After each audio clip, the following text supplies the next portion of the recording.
திராவிடம் என்பது தீய சக்தி.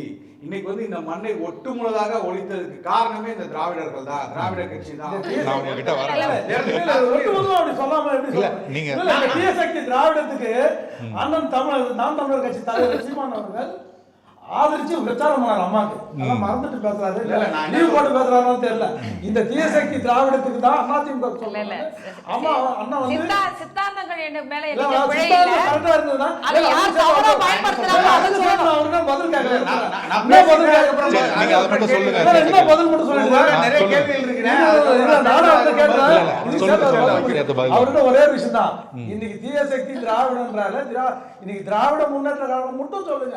அது மக்களுக்கான இயக்கம் பொன்மனச்சம்மல் புரட்சி தலைவர் கூட நீங்க வந்து திராவிடத்துக்குள்ள நீங்க அடைக்கிறீங்க.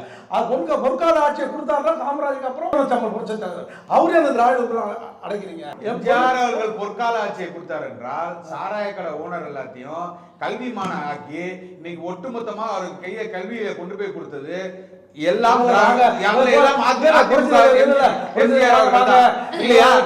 வெளிப்படையா பேரை கூட என்னால சொல்ல முடியும். ஒட்டுமொத்தமாக புரட்சி தலைவர் பொற்கால ஆட்சி நீங்க அதை மறுப்பு, நான் பேசினேன், நீங்க மறுப்பு தெரிவிக்கலாம். அது செஞ்சது இல்லையா? முந்திரி திராட்சை முழுசா இருக்கு. ஆச்சி பாயாசம் மிக்ஸ், ஒன்று வாங்கினால் ஒன்று இலவசம்.